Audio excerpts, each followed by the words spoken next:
గత వారం నేను సంతోష్ అండ్ వాళ్ళ టీం మీద కంప్లైంట్ చేయడం జరిగింది joint director ED joint director గారికి. దాంట్లో భాగంగా ఆయన ఇంకా కొన్ని డీటెయిల్స్ కావాలని నన్ను అడిగారు. ఆ డీటెయిల్స్ అన్ని కలెక్ట్ చేసుకొని సప్లిమెంటరీ కంప్లైంట్ రాసుకొని డీటెయిల్స్ తోటి ఈరోజు మళ్ళీ కంప్లైంట్ చేయడం జరిగింది. వారు ఆల్రెడీ మేము మొత్తం అంతా కూడా చూస్తున్నాము, పరిశీలిస్తున్నాము అని చెప్పారు. నెక్స్ట్ మంత్ 16th మళ్ళీ నన్ను రమ్మని చెప్పారు. ఈ లోపల ఇన్వెస్టిగేషన్ స్టార్ట్ చేస్తామని చెప్పారు. ఎప్పుడైతే లాస్ట్ వీక్ నేను ఈడీకి కంప్లైంట్ చేశానో అప్పుడు ఈ శకుని సంతోష్ అండ్ వాళ్ళ టీం కూడా ఈడీకి మాకేం భయం, ఈడీకి పోతేంది, ఎక్కడికి పోతేంది, మేము మేనేజ్ చేసుకుంటాం అనే విధంగా, అంటే వాళ్ళ మీద ఎవరు కంప్లైంట్ చేయొద్దు, వాళ్ళ మీద ఎవరు మాట్లాడవద్దు, అంటే ఈడీ అంటే వాళ్ళ ఫామ్ హౌస్లో కట్టేసుకుని ఎడ్లు అనుకుంటుండ్రో ఏందో అర్థమవుతలేదు. అంటే వాళ్ళకు వ్యవస్థలు అంటే ఎంత చులకన భావం ఉన్నది. అంటే 10 సంవత్సరాలు అడ్డగోలుగా అధికారాన్ని గుప్పిట్లో పెట్టుకొని షాడో సీఎంగా వ్యవహరించిన వ్యక్తి ఇంకా కూడా అధికారంలో ఉన్నా అని అనుకొని అడ్డగోలు మాటలు, అధికారాన్ని అడ్డం పెట్టుకొని 10 సంవత్సరాలలో చేసిన అవినీతి అక్రమాలతోటి వచ్చిన సొమ్ముతోటి లిక్కర్ స్కామ్లో ఆయన బినామీ శ్రీనివాసరావు ద్వారా ఏరులు పారులై ప్రవహించే విధంగా పెట్టుబడులు పెట్టి ఇంకా ఇప్పుడు కూడా నాలాంటి వ్యక్తి కంప్లైంట్ చేస్తే ఏమవుతుంది, మేము మేనేజ్ చేసుకుంటాం ఈడీని అంటే ఈడీ ఎట్లా, అంటే ఒక మాజీ రాజ్యసభ సభ్యునికి ఈడీ మీద ఉన్న గౌరవం ఏందో మనం గమనించుకోవాల్సిన అవసరం ఉంది. కానీ నేను ఒక తెలంగాణ ఆడబిడ్డగా, తెలంగాణ పౌరురాలిగా వ్యవస్థల మీద విశ్వాసం ఉంది, గౌరవం ఉంది. ఈడీ అనే వ్యవస్థను ప్రజలందరూ కూడా ఒక మంచి ఇన్వెస్టిగేషన్ చేస్తారు అనే విశ్వాసం ప్రతి ఒక్కరిలో ఉంటుంది. కాబట్టి ఈ వ్యవస్థలు కూడా ఇలాంటి వ్యక్తులను ఈడీ మీద కూడా ఇంత చులకన భావంతో మాట్లాడే వ్యక్తుల మీద అత్యంత త్వరగా ఇన్వెస్టిగేషన్ కంప్లీట్ చేసి వాళ్ళు చేసిన అక్రమాలన్నింటికి ఏ రకమైన శిక్షకు వాళ్ళు అర్హులో అట్లాంటి శిక్ష వేస్తే భవిష్యత్తులో అధికారాన్ని అడ్డం పెట్టుకొని ఇలాంటి వ్యక్తులకు వేసే శిక్షను చూసి భవిష్యత్తులో ఎవరు కూడా అడ్డగోలు అక్రమాలు చేయకుండా శిక్షించాల్సిన అవసరం ఉంది. కాబట్టి మరి ప్రజలందరూ కానివ్వండి, కంప్లైంట్ చేసిన నేను కానివ్వండి, ఎన్ఫోర్స్మెంట్ డైరెక్టరేట్ మీద ఉన్న విశ్వాసంతో అత్యంత త్వరితగతిన విచారణ పూర్తి చేసి దీంట్లో సంతోష్ బినామీలు ఎవరెవరైతే ఉన్నారో మరి వాళ్ళందరికీ కూడా కఠిన శిక్షలు పడే విధంగా చర్యలు తీసుకోవాలి అని మేము వారిని అప్పీల్ చేసుకోవడం జరిగింది. తప్పకుండా ఏదైనా చేస్తాం, ఎవరినైనా శాసిస్తాం, ఎవరినైనా ఏదైనా మా అక్రమమైన అవినీతి డబ్బుతోటి ఏమైనా చేయగలుగుతాము అనే అధికారాన్ని అనుభవించిన అడ్డగోలు బల్పుతోటి మాటలు మాట్లాడుతున్న శకుని సంతోష్ లాంటి గాన్ని మరి న్యాయ వ్యవస్థలు వాళ్ళకు ఏం చేయకపోవచ్చు, కానీ ఈ ఈడీ లాంటి ఏజెన్సీలు, సిబిఐ లాంటి వ్యవస్థలు తప్పకుండా వాళ్ళ అవినీతిని ప్రజల ముందు బయటపెట్టి నాలాంటి కంప్లైంట్ చేసిన వాళ్ళకు కానివ్వండి, ప్రజలకు కానివ్వండి న్యాయం జరుగుద్ది అని మేము అత్యంత విశ్వాసంతో ఉన్నాం. తప్పకుండా మళ్ళీ నెక్స్ట్ మంత్ 16th ఫిబ్రవరి 16th కూడా నన్ను రమ్మన్నారు వాళ్ళు. డెఫినెట్గా మళ్ళీ కూడా వచ్చి వాళ్ళు ఇంకేం డౌట్స్ అడిగినా కానీ అవన్నీ క్లారిఫై చేయడానికి కూడా నేను ఎనీ టైం రెడీగా ఉన్నాను. ఏ శకుని సంతోష్ కాదు, ఏ జేజమ్మ వచ్చినా కానీ భయపడేది లేదు, వెనుకకు పోయేది లేదు. వాళ్ళ బలుపుతోటి ఈడీని మేనేజ్ చేసుకుంటామంటున్నారు, కానీ రమ్యారావును ఏమీ చేయలేరు.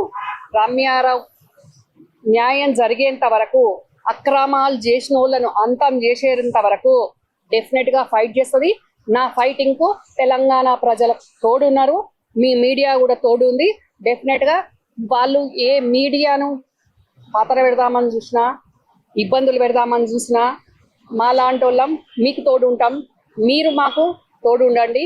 డెఫినెట్గా ఇలాంటి నీచ నికృష్టమైన విధవలని, ఇలాంటి నీచ నికృష్ట దుర్మార్గులను, ఇంకా వాళ్ళకి ఏం పేర్లు పెట్టానో కూడా అర్థం కాదు, కానీ ఇట్లాంటి వల్ల వేల సంసారాలు నాశనం అయిపోయినాయి, వేల కుటుంబాలు నాశనం అయిపోయినాయి. మీలాంటి జర్నలిస్టులను కూడా ఎన్నో ఇబ్బందులు ముప్పు తుప్పలు పెట్టి ఆగమాగం చేసిన రోజులు కూడా ఉన్నాయి. అవన్నీ కూడా మీరు మర్చిపోవద్దు.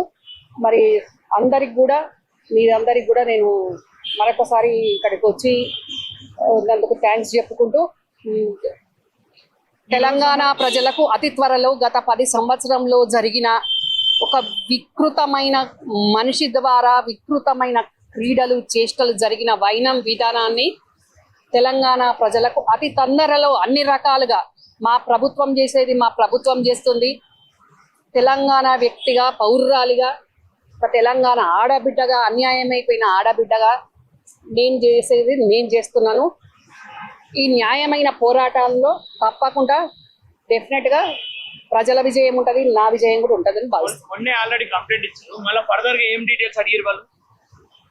నేను అప్పుడు ఇచ్చిన డీటెయిల్స్ కి ఇంకా కొన్ని కావాలంటే నేను ఇంకా కొన్ని కూడా సంతోష్కి సంబంధించిన, బినామీకి సంబంధించిన మైనింగ్ క్వారీస్, ఆయన పార్ట్నర్షిప్ డీడ్స్ ఉన్నాయన్నీ కూడా ఇవ్వడం జరిగింది. ఈ మైనింగ్ అంతా ఎక్కడ జరుగుతుంది మేడం? ప్రధానంగా సంతోష్ రావు భాగస్వామ్యం ఏరియా ఎక్కడ? సంతోష్ రావు భాగస్వామ్యము సర్వాంతర్యాన్ని తెలంగాణ అంతా ఉంది. దక్షిణ తెలంగాణ ఉంది, ఉత్తర తెలంగాణ ఉంది. ముఖ్యంగా మా కరీంనగర్లో ఉన్న క్వారీలన్నింటిలో కూడా ఆయన గుప్పెట్లో ఉన్నాయి. అసలు క్వారీలు మైనింగ్ అని కాదు, కేసీఆర్ గారు ముఖ్యమంత్రిగా ఉన్నప్పుడు ఎవరు ఏ పనికి వచ్చినా, ఏది అడిగినా ప్రతి దాంట్లో ఆయనకు వాటా కావాలి. ఆ వాటా ఎవరు ఏ హైరైజ్ అపార్ట్మెంట్ కు పర్మిషన్ అడిగినా, ఎవరు ఏ ఇండస్ట్రీకి పర్మిషన్ అడిగినా, ఎవరు ఏ ఫార్మా కంపెనీకి పర్మిషన్ అడిగినా, ఎవరు ఏది అడిగినా ఆయన వాటా తెలిసినాకనే, ఆయన వాటా ఓకే చేసినాకనే ఫైల్ ముందుకెళ్తుండే. అప్పుడు కేసీఆర్ గారితో స్టాంప్ పడుతుంది. సంతోష్ రావు పేరు నెరవేరుకుంటుంది, అది పేరు అఫీషియల్ గా ఉంటుంది. అఫీషియల్ గా ఉన్న పర్సన్స్ పేరు ఎవరెవరు ఉన్నారు? అఫీషియల్ గతంలో తెలంగాణ ఉద్యమ సమయంలోనే 2013లో సంతోష్ పేరుతో ఉన్న పార్ట్నర్షిప్ డీడ్ గతంలో మీకు అందరికి చూపించిన. అప్పుడు ఆ పార్ట్నర్షిప్ డీడ్ లో ఉన్న వాళ్ళే లిక్కర్ స్కామ్ లో ఉన్నాడు వెన్నమనేని శ్రీనివాసరావు, ప్రదీప్ రెడ్డి. ఆ లిక్కర్ స్కామ్ లో ఉన్న శ్రీనివాసరావు ఢిల్లీ ఈడీకి ఇచ్చిన స్టేట్మెంట్ లో what is Kavitha, what is Santosh, what is Pradeep Reddy, వాళ్ళ పార్ట్నర్షిప్స్ ఏంటి, వాళ్ళ కంపెనీస్ పేర్లేంది, వాళ్ళ క్వారీల పేర్లేంది అని ఆయన స్టేట్మెంట్లో ఇచ్చిండు. అవన్నీ కూడా గతంలో నేను చెప్పినాయే మళ్ళీ అక్కడ ఆయన స్టేట్మెంట్ ఇచ్చిండు. అంటే దీనికి దానికి ఒకటి ఎట్లా రిలేటెడ్ ఉంది అని అంటే, ప్రతి దాంట్లో వీళ్ళున్నారు, ప్రతి వ్యవస్థలో, అది మైనింగ్ కావచ్చు, ల్యాండ్ కావచ్చు, శాండ్ కావచ్చు, ఏదైనా కానీ గుండుపీన నుంచి గుట్టల వరకు కూడా ప్రతి దాంట్లో సంతోషం. మైనింగ్ మీద ఇచ్చారు కదా, దాదాపు ఎన్ని వందల వేల కోట్ల అక్రమాలు జరిగే ఉంటాయని చెప్పేసి మీరు అంచనా వేస్తున్నారు. ఆ వివరాలు ఏమైనా ఈడికి ఇచ్చారా? లాస్ట్ టైం ఇస్తేనే ఇంకా కొన్ని డీటెయిల్స్ కావాలని అడిగారు. ఆ డీటెయిల్స్ ఈ 1 వీక్ లో నేను కలెక్ట్ చేసుకొని ఇప్పుడు ఆ డీటెయిల్స్ అన్ని కూడా ఇవ్వడం జరిగింది. అందరిలాగా నేను ఏదో నోటి మాట చెప్పే వ్యక్తిని కాదు. ఏది ఉన్నా పర్ఫెక్ట్ గా ఏ పర్సన్ మీద నేను కంప్లైంట్ చేసినా ప్రూఫ్స్ చూపిస్తాను. అట్లాగే ఆ ప్రూఫ్స్ అన్ని కూడా చూపించాను. ఆ ప్రూఫ్స్ అని వాళ్ళు తీసుకున్నారు. అంటే బాధితులు వస్తలేరు, కేవలం రమ్యారావు గారు వస్తున్నారు, పర్సనల్ ఏమైనా కోపం పెట్టుకొని వస్తుంది. బాధితులు వస్తలేరు అని అంటే శకుని సంతోష్ చేసిన అవినీతి గురించి నాకు తెలుసు కాబట్టి ప్రూఫ్స్ అన్ని నేను కలెక్ట్ చేసుకున్నా. కాబట్టి కంప్లైంట్ చేసేది నేను కాబట్టి నేనే వస్తా కదా. పర్సనల్ కోపం ఉన్నట్లు పోతుంది. ఎందుకు పోతుంది పర్సనల్ కోపం ఉన్నట్టు? సంతోష్ రావు బీఆర్ఎస్ పార్టీల లీడరు, అడ్డదారులు వచ్చిన లీడరు. కానీ నేను కాంగ్రెస్ పార్టీ కండువా జెండా వేసుకొని ఒక కార్యకర్త స్థాయిలాగా, ఒక అధికార ప్రతినిధి అయినా కానీ కార్యకర్త స్థాయిలాగా పనిచేసుకుంటున్నా నికార్సైన వ్యక్తి నేను. డెఫినెట్గా అవతల పార్టీ వ్యక్తి అక్రమాలు అన్యాయాలు చేస్తే అడిగే క్వశ్చన్ రైట్ నాకు ఉండదా? అవతల పార్టీ చేసే అన్యాయాల మీద ప్రశ్నించే హక్కు నాకు ఉండదా? దాంట్లో వ్యక్తిగతమైంది నేనేమి కేసీఆర్ గారి ఫామ్ హౌజులను, కేసీఆర్ గారి ఆస్తులను వాటాలు అడగట్లేదు. ఆ శకుని సంతోష్ దోసుకున్న తెలంగాణ ప్రజలను దోసుకున్నది అంటే నేను వాటాలు అడగట్లేదు కదా. అట్లయితే అది పర్సనల్ పంచాయతీ అవుతుంది. నేను ఒక పార్టీ లీడర్గా ఒక తెలంగాణ ఆడబిడ్డగా జరిగిన అన్యాయం నాకు తెలుసు కాబట్టి నేను ప్రశ్నిస్తున్నా. వ్యవస్థలకు నేను ఆధారాలతోటి ఇస్తున్నా ఇన్వెస్టిగేట్ చేయమని. దీంట్లో పర్సనల్ ఏముంటది? కొన్ని సంవత్సరాలుగా మీరు చేయ ప్రయత్నాలు లేదు, దాదాపు 15 నుంచి కూడా సంతోషం మీరు ప్రయత్నాలు చేస్తున్నారు. న్యాయం జరుగుతున్న సమస్యలు డెఫినెట్ గా జరగాల్సిన అవసరం ఉంది. జరిగేంత వరకు ఎక్కడికైనా పోతా, ఎట్లాంటి పోరాటమైనా చేస్తా, వదిలిపెట్టే సమస్య లేదు. న్యాయం జరగందే. ఇప్పుడు లాస్ట్ టైం లిక్కర్ స్కామ్ లో సిబిఐ వచ్చింది, ఈడీ వచ్చింది, అరెస్ట్ అయ్యే వాళ్ళు అరెస్ట్ అయ్యారు, స్టేట్మెంట్ వాళ్ళు ఇచ్చే వాళ్ళు ఇచ్చిండ్రు. అంటే సంతోష్ తెలివిగా బినామీల పేరు మీద పెట్టుకొని తను డైరెక్ట్ ఉండకుండా తను చేస్తున్నాడు ఇదంతా. కానీ ఏదో ఒక రోజు పాపం పండే రోజు వస్తుంది కదా. బ్రేకింగ్ న్యూస్ ఏంటంటే కేసీఆర్ కు సిట్ నోటీసులు పంపించి రేపు హాజరు కావాలి, ఏం స్పందిస్తారు? నోటీసులు తీసుకోవడానికి ఎవరు అతిథులు కాదు. అంటే కేసీఆర్ గారి పాత్ర ఉంది అని మరి నిన్న మొన్న వెళ్ళిన ఈ శకుని సంతోష్ ఏం చెప్పిండో దాని ఆధారంగా సీట్ పిలుస్తుంది. దాంట్లో సీటు పిలవడంలో తప్పు పట్టాల్సింది ఏముంది? ఇప్పుడు మీరు సంతోష్ రావు పైన ఆరోపణలు చేస్తా ఉన్నారు, కల్వకుంట్ల కవిత గారు కూడా ఆయన పైన ఆరోపణలు చేస్తారు. ఒకసారి మీకు ఎందుకు రాలేకపోతావు అక్కడ? తన యాంగిల్లో తను క్వశ్చన్ చేస్తున్నట్టు ఉంది. నేను ఆధారాలతో క్వశ్చన్ చేస్తున్నా, తను ఆధారాలు చూపించకుండా అలిగేషన్లు చేస్తుంది. మొదటి దయ్యం వద్దు అనుకుంటాం. కానీ నేను శకుని సంతోష్ పేరు పెట్టినప్పంచేలి, ఆ శకుని పేరు పెట్టినప్పంచేలి ఇప్పటి వరకు ఆధారాలతోటే మాట్లాడుతున్నా. ఏ రోజు నేను ఆధారాలు లేకుండా ఎప్పుడు మాట్లాడలేదు ఏ వ్యక్తి మీదైనా కూడా.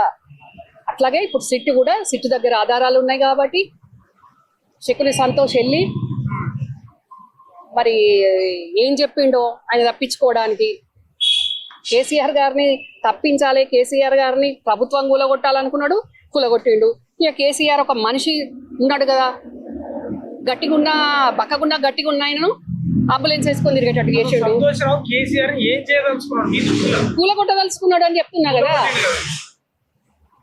ప్రభుత్వం కూలగొట్టిండు, అదే కూలగొట్టిండు, కుటుంబాన్ని కూలగొట్టిండు, కేసీఆర్ ను కూలగొట్టాలి కదా. కాంగ్రెస్ కు సంతోష్ రావే కోవట్ అని చెప్పేసి కల్వకుంట్ల కవిత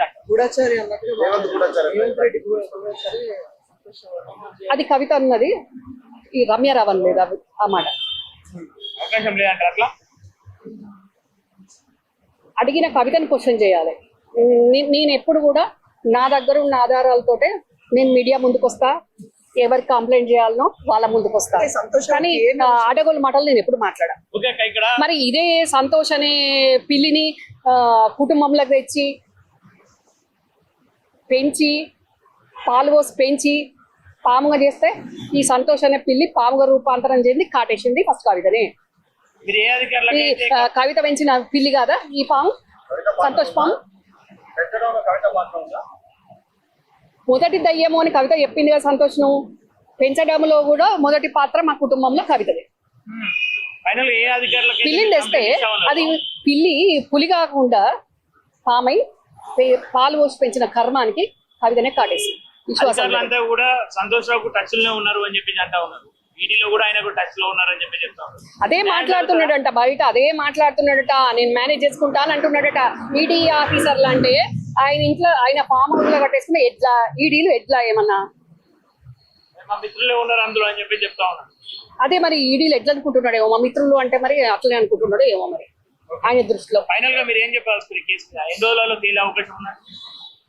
నేను కంప్లైంట్ అది ఆఫీసర్లు కాదు, ఇన్వెస్టిగేట్ చేయమని సిన్సియర్ గా రిక్వెస్ట్ తోటి నేను అప్పీల్ చేసుకున్నా. నెక్స్ట్ మంత్ February 16th వాళ్ళు నన్ను మళ్ళీ పిలుస్తామన్నారు. ఈ లోపల ఇన్వెస్టిగేషన్ స్టార్ట్ చేస్తామన్నారు. లాస్ట్ వీక్ నేను కంప్లైంట్ ఇచ్చిపోయాకనే వాళ్ళంతా ఓపెన్ చేశారు. మళ్ళీ ఈ రోజు ఇచ్చిన కంప్లైంట్ కూడా వాళ్ళు చూసుకున్నారు. నెక్స్ట్ మంత్ 16th అప్పుడు రమ్మన్నారు. ఈ లోపల వాళ్ళు ఇన్వెస్టిగేషన్ స్టార్ట్ చేస్తారు. కానీ ఇంకా తొందరగా వాళ్ళు చేసిన ఇంకా కూడా మేము చాలా ఆధారాలు బయటకు తీయాలి. అన్ని ఈడీకి ఇచ్చేది ఉంటుంది కదా, వేరే వేరే వ్యవస్థలకు ఇచ్చేది ఉంటుంది, పోలీస్ డిపార్ట్మెంట్కి ఇచ్చేది ఉంటుంది. అవసరమైతే ఏ వ్యవస్థలను ఈ శకుని సంతోష్ గారు మేనేజ్ చేసుకుంటా అనే నమ్మకంతో ఉన్నా దేవుడు ఉన్నాడు. రమ్యారావు ఒక్కతైనా సింగిల్ గా సింహం లాగా ఫైట్ చేసే సత్తా నా ప్రాణం ఉన్నంత వరకు ఉంటది. ఈ శకుని సంతోష్ గారిని అంతం చేసేంత వరకు వదిలిపెట్టే సమస్య లేదు. పార్టీ సపోర్ట్ చేస్తుంది అక్క ఫైనల్ గా మీ పోరాటానికి. ఎందుకు చేసే సపోర్ట్ పార్టీ సపోర్ట్ ఎందుకు చేసే డెఫినెట్ గా నేను కాంగ్రెస్ పార్టీలో లేనా, కాంగ్రెస్ లీడర్ని కాదా, తెలంగాణ ఆడబిడ్డను కాదా, మన రేవంత్ అన్నకు రాఖీ కట్టిన చెల్లెను కాదా, చెల్లెకు అన్యాయం జరుగుతుంటే ఏ అన్న చూసుకుంటూ ఊరుకుంటాడా? అంటే మీ అందరినీ కలుపుకొని రేవంత్ రెడ్డి కేసీఆర్ పైన దండయాత్ర ప్రకటించినట్టు మీకు మీరు అటు కవిత అటు సిద్ధు అటు సంతోష్ రావు కేసీఆర్ ని కొంత చేయడానికి అంటే తెర వెనకాల రేవంత్ రెడ్డి ఉండి నడిపిస్తా ఉన్నారని వినిపిస్తా ఉంది. కవితకు మా పార్టీకి సంబంధం లేదు. నేను కాంగ్రెస్ పార్టీ. డెఫినెట్ గా నా వెనుక నా ముఖ్యమంత్రి ఉంటాడు. డెఫినెట్ గా ముఖ్యమంత్రి కాంగ్రెస్ పార్టీ, నేను కాంగ్రెస్ పార్టీ. నా వెనుక నా ముఖ్యమంత్రి ఉండకుండా కాంగ్రెస్ పార్టీ ముఖ్యమంత్రి ఉండకుంటే ఎవరు ఉంటారు? డెఫినెట్ గా అవతల వాళ్ళు బీజేపీ వాళ్ళు అన్యాయం చేసినా, బీఆర్ఎస్ వాళ్ళు అక్రమాలు చేసినా, ఎవరు చేసినా కానీ ప్రభుత్వం డెఫినెట్ గా చర్యలు తీసుకుంటది, తీసుకోవాల్సిన అవసరం ఉంటది. లేకుంటే మా ముఖ్యమంత్రి మీద నమ్మకం పోతుంది కదా ప్రజలకు.